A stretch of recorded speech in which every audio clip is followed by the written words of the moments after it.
In the world of espresso, bottomless extractions are a bit like sunsets. They're one of those things that never really seem to go out of style. Apart from making your espresso look really cool, what if I told you that bottomless portafilters actually have a lot of utility when it comes to your home setup? Hey everyone, I'm John with Whole Latte Love, and in this video we'll be talking about all things bottomless. Whether you're new to home espresso or you've been brewing at home for years, my hope is that this video will provide some insight into just how useful a bottomless portafilter can be as a tool to help you better understand your espresso and ultimately to improve it. Before we get started, if you haven't already, please subscribe to the YouTube channel and enable notifications. We got weekly live streams and a slew of other content, including reviews of popular new products, brewing techniques, and even some anecdotes over in our community posts. And of course, we hope to see you in the comments. A bottomless portafilter is exactly what it sounds like. It's a portafilter without a bottom, and that means no spouts, and also that the underside of your basket is fully exposed. The hope is that if you prep your shot right, all of the coffee will converge in the center and flow as a single stream. Now I say the hope is because it doesn't always work out that way, and yeah, when things go wrong, it can get a little messy. But if I had to make the case for a bottomless portafilter, this is where I would start. Like I mentioned before, the underside of your basket is exposed, which more importantly means that it's visible. We talk a lot about channeling on this channel, and nowhere is it more apparent than on a bottomless extraction. With your spouted portafilter, channeling might seem like a bit of a out of sight, out of mind kind of an issue. You've never seen it happen, and all of your shots are great, perfect in fact. But are they really? An ideal shot has an even flow through the entire basket with a single stream that forms in the center. When channeling occurs, coffee will instead flow erratically through the basket. It reminds me a bit of lightning strikes that spray out from different spots within the basket, oftentimes ending up nowhere near your cup. Channeling can be caused by a number of factors, but the one you'll likely have the most control over is your puck prep. Whether it be the introduction of tools or techniques in your routine to distribute fines, promote more even water flow, or tamp more consistently, a bottomless portafilter allows you to observe the impact of those changes in real time to see what's actually working to improve your shot. It's for this reason that Brian's recent video of his espresso prep roadmap exclusively used bottomless portafilters so we could demonstrate how each change in prep affected the resulting extraction. Whether it be the introduction of tools or techniques in your routine to better distribute fines, promote more even water flow, or tamp more consistently. We'll throw that up in the corner so you can check it out. You can of course do these kinds of things with a spouted portafilter as well, and I encourage you to taste your shots either way. Regardless, hot espresso spraying all over the place and making a giant mess, yeah, it's a pretty strong motivator to get your extraction under control. That said, sometimes shot prep can only do so much to improve an extraction. If you don't have an espresso-focused grinder, that could be the problem, especially if it's older and you haven't changed the burrs. In both cases, bad particle distribution can also cause channeling, though I do recommend addressing your puck prep first before looking into your grinder.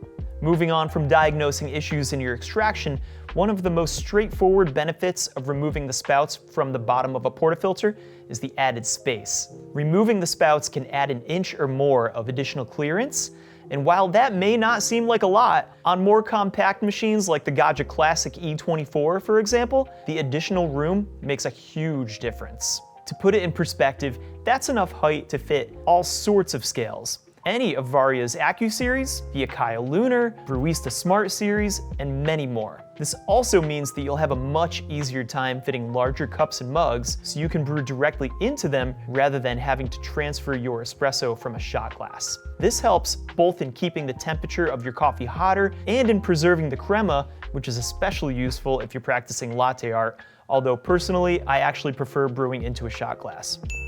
The space savings aren't just limited to your scales and cups, however. Because the portafilter is bottomed out, they permit you to use larger baskets for doses in excess of 18 grams that otherwise wouldn't fit. Current discourse surrounding the effect of basket depth on extractions tends to conclude deeper is better. So if this is something you've been looking to explore yourself, a bottomless portafilter and a triple basket might be a workable alternative to trading out your machine for one with a smaller diameter portafilter.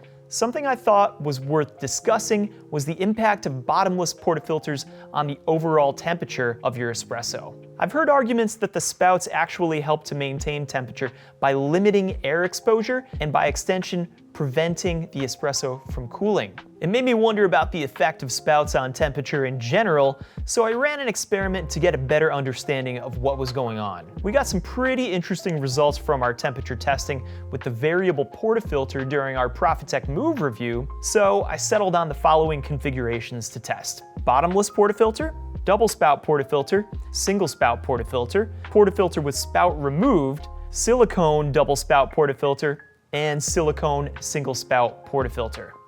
I teamed up with Mark and we pulled 17-gram shots for 30 seconds and put the temperature probe right up to where the espresso was actually coming out so we could get a better sense of just how hot the shots were. We recorded the highest temperature we saw, which, no surprise, was closer to the end of the shot. We got the highest temperature from the bottomless portafilter at a little over 197. The lowest at 186 came from the metal double-spouted portafilter. That's a fairly significant 11-degree difference. All the other spout types had fairly similar results within a couple of degrees of each other. But check out the difference between double spouts made of silicone and metal. Silicone was 6 degrees higher, just 1 degree off the portafilter with the spouts removed. Turns out silicone absorbs very little heat, a very good insulator. So, if you like it hot, go bottomless. We're nearing the end of this conversation, but I wanted to add a few minor quality of life improvements you might not have considered. Dripping spouts? Yeah, they're a thing, especially when you're pulling back-to-back shots and rinsing your portafilter in the sink. WBC Judge Danilo Lodi actually recommends using a microfiber rag or cloth to clean out the basket between shots and skipping the sink altogether. Unless you're patient enough to wait for all the water to drain out, you can expect to be cleaning up some drips on your counter. But if your portafilter has no bottom and no spouts, that means no water or espresso pooling up on the inside. Problem solved. It's also worth noting that with a bottomless portafilter, you can easily rinse and wipe down the bottom of the basket to prevent any coffee oils from building up and impacting the flow or flavor of your espresso. Then you can take your backflush disc and install it in one of your spouted portafilters to keep on hand for whenever you need to backflush your machine. If you were thinking about picking up a bottomless portafilter, I hope this video provided some insight into how this icon of espresso culture might help you become a bit more of an espresso rock star yourself. Once again, I'm John, I've said my piece, and I'd love to hear from you. Was there anything I missed? What's your favorite thing about bottomless portafilters? Let me know in the comments, and be sure to subscribe to the channel so you don't miss out on anything we've got brewing for you. And you know what? Here's a little bit more of that B-roll for you. See you later.